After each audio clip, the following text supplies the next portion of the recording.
El uso de arreglos, ¿verdad? Está muy ligado también al uso del ciclo for. ¿Por qué? Porque sí, hasta ahora lo debemos ver un poquito complejo.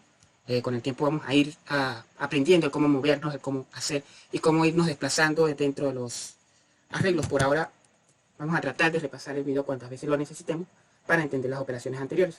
En el caso de los ciclos, ¿verdad? Como notamos, es bastante tonto tener una variable dinámica y que decir que no necesitamos entrar a 50 posiciones, pero sí vamos a necesitar estar diciéndole qué posición va a seguir. Entonces acá los ciclos, y sobre todo el ciclo para, juega un papel bastante fundamental dentro de lo que es las operaciones a realizar. Normalmente los arreglos son de tamaños muy grandes como para ir haciendo la asignación por asignación y escritura por escritura. Por lo que hacerlo en ciclos resulta la fórmula más común y el para es la instrucción más típica para esto. ¿Cómo la usamos? ¿Cómo la vemos? ¿Cómo la obtenemos? Vamos a hacer directamente un ejercicio.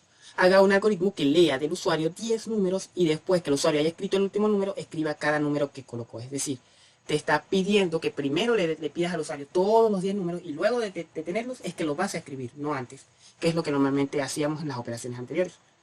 Eh, Podemos declarar nuestro algoritmo números. Nuestro algoritmo números va a tener su parte de declaración, las variables. Vamos a declarar la variable i, la variable arr números, que es un arreglo de 10 de enteros, y vamos a tener también, vamos a comenzar con un ciclo para. Fíjense que para i hasta 10, que normalmente este hasta es el tamaño del arreglo. Les voy a explicar cómo hacer esa operación del tamaño del arreglo, pero para i 1 hasta 10, vamos a preguntarle al usuario indique el número en la posición i, que es nuestro índice, y leemos el número en la posición i, y justo aquí podemos decir fin para. ¿Qué significa esto? Que a medida que el usuario vaya obteniendo o pidiendo números, a medida que el ciclo vaya avanzando, y va a ir aumentando de uno en uno, de uno en uno, por lo que la lectura de cada posición se va diciendo. Primero en la posición 1, luego en la posición 2, luego en la posición 3, luego en la posición 4, luego en la posición 5, y lo va a ir guardando en la variable. No necesito ir usando 50 y 10 variables para guardar cada uno de los números, sino que ya con el arreglo puedo guardar cada número en la posición que yo quiero. Y luego, solo con el ciclo para, de nuevo, puedo escribir el número en la posición 1, 2 puntos, ARRI, fin para.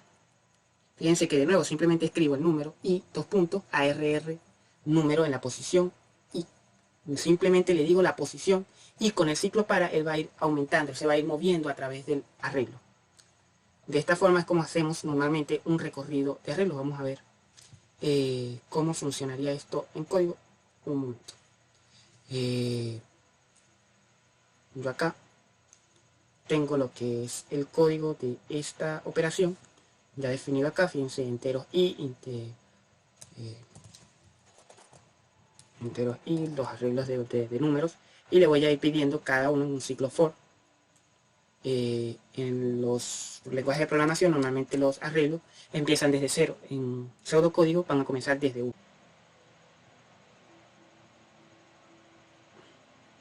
Vale, lo que vamos a hacer acá es que vamos a ir definiendo, o vamos a revisar bien lo que es el código ya. Vemos que tenemos las variables entero, entero y, arreglo de 10 posiciones, un arreglo de 10 posiciones para cada número, un pequeño ciclo for que va a recorrer desde i igual 0 hasta i igual 10. En programación, ¿verdad?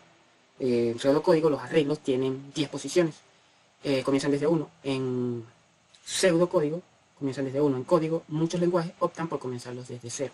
Existen lenguajes que comienzan desde diferentes números.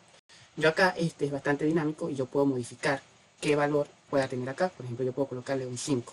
Yo les comentaba en clase que el hecho de colocar constantes era bastante para poder hacer este cambio sin necesidad de cambiar mucho en el algoritmo. Acá tenemos que yo le voy a preguntar, porque en un ciclo for, escriba el número en la posición i y lo voy a guardar en la posición i de ese arreglo. Vamos a ver acá, en la consola que tenemos de este lado, ¿verdad? ¿Qué es lo que hace la ejecución del programa? Fíjense, escribe el número en la posición 0. Entonces comienzo 1, 2, 3, aquí puedo poner un 45, 7, 8, 56, 12, 15 y 14. Fíjense que me va a escribir 1, 2, 3, 45, 8, 56, 12 y 15, que fueron los números, y 14, que fueron los que yo escribí en exacto orden en que los escribí. Fíjense que ya acá estamos viendo lo que es el código. Vamos a ver si esto me permite hacer esto. Y si yo le doy completo.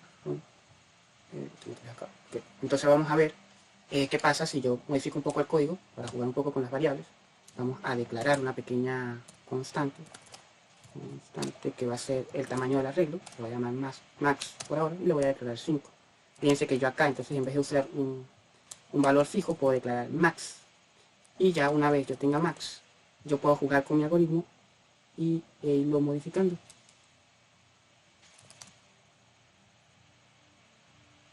En caso son simplemente errores de compilación. Entonces se me va a preguntar hasta 5 números. 12, 15, 10, 14.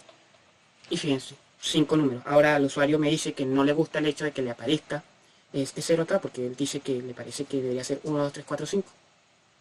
Simple, acá podemos también realizar la operación matemática en para hacer esa modificación.